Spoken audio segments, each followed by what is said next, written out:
this lecture we are going to see about the first unit of the digital communication, that is the information theory. We will see the topics such as introduction to the digital communication system block diagram, and some topics under the information theory. Now we'll see what is meant by communication system. The purpose of a communication system is to transport an information bearing signal from a source to a user destination via a communication channel. Now we'll see what are the elements of the digital communication system. The source, that is the analog information source, and the digital information source are the important elements of the digital communication. Source. Now we'll see the details about the sources. What do you mean by analog information source? The microphone actuated by a speech, TV camera scanning a scene, or the continuous amplitude signals. These are the analog information sources. Digital information sources means these are teletype or the numerical output of the computer, which consists of a sequence of discrete symbols or letters.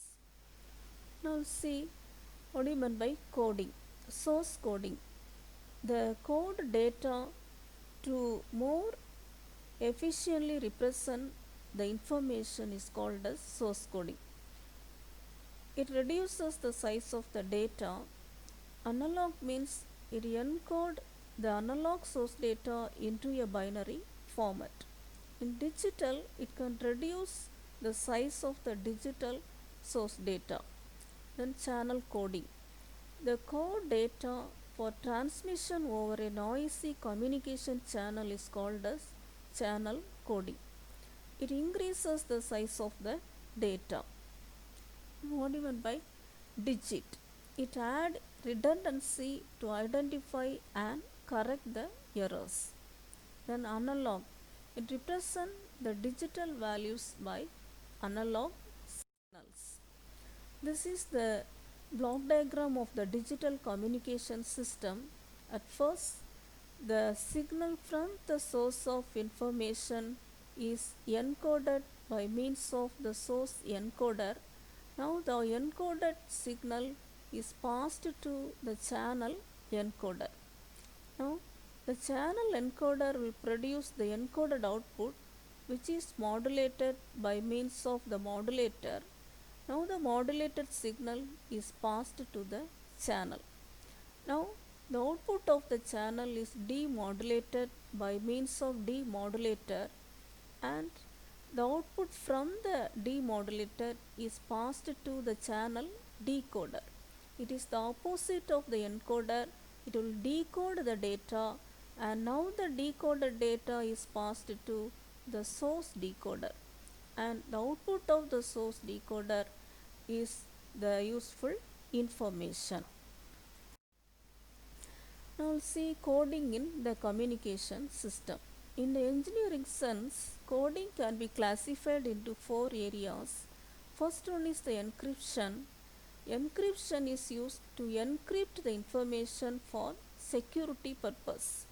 The next is the data compression. The data compression is used for reducing the space for the data stream. And the third one is data translation. It is used to change the form of representation of the information so that it can be transmitted over the communication channel. And the last one, that is the error control. It is used to encode the signal so that the error occurred can be detected and possibly corrected. Then source coding. What do you mean by source coding? The process by which the information signals are mapped to alphabetical symbols is called as source coding. The mapping is generally performed in sequences or groups of information and alphabetical symbols. It must be performed in such a manner that it guarantees the exact recovery of the information signal back from the alphabetic symbols. Otherwise, it will destroy the basic theme of the source coding. Also, the source coding is called lossless compression if the information symbols are exactly recovered from the alphabetical symbols. Otherwise, it is called lossy compression. Another point is the source coding is also known as compression or bit rate reduction process. Then it is the process of removing the redundancy from the source symbols which essentially reduces the data size. And another important point is the source coding is a vital part of any communication system as it helps to use disk space and transmission bandwidth efficiently. The source coding can either be lossless or it can be a lossy. In the case of lossless encoding, error-free reconstruction of source symbols is possible, whereas the exact reconstruction of source coding is not possible in the case of lossy encoding.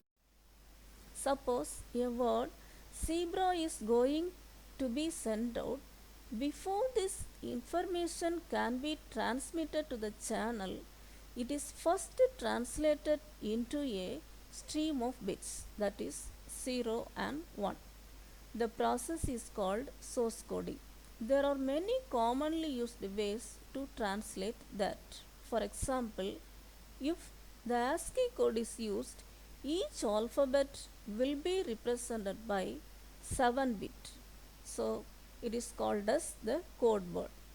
The alphabets Z, E, B, R, A will be encoded as the following codes. So these are the codes for Z, E, B, R and A respectively. Now see some details about the source encoder. It converts the input, that is the symbol sequence, into a binary sequence of zeros and ones by assigning the code words to the symbols in the input sequence.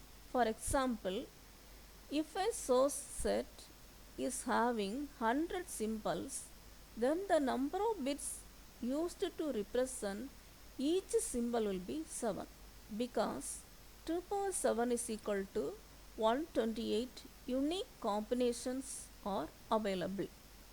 The important parameter of the source encoder are block size, code word length, average data rate and efficiency of the coder. That is the actual output data rate compared to the minimum achievable rate. Then we will see what is one by source decoder. The source decoder converts the binary output of the channel decoder into a symbol sequence. The decoder for a system using fixed length code word is quite simple, but the decoder for a system using variable length code word will be very complex. The aim of source coding is to remove the redundancy in transmitting the information so that the bandwidth required for the transmission is minimized. Based on the probability of the symbol, the code word is assigned. Higher the probability, shorter is the code word. Example, Huffman code. Now see the introduction about the information theory. It is used to understand the limits of the information theory, that is, to learn the meaning of the entropy and the channel capacity. Now we'll see what is meant by information theory. Information theory is needed to enable the communication system to carry the information or signals from the sender to the receiver over a communication channel. It deals with the mathematical modeling and analysis of a communication system. Its major task is to answer to the questions of the digital compression and transfer rate. Those answers can be found and solved by entropy and channel capacity. Now we'll see the background on the information theory. It was developed by Claude Shannon in the year 1940s. It is used for maximizing the amount of information that can be transmitted over an imperfect communication channel. And next is the data compression. It is also called as entropy. And next is the transmission rate, that is the channel capacity. Now we'll see the definition for the information.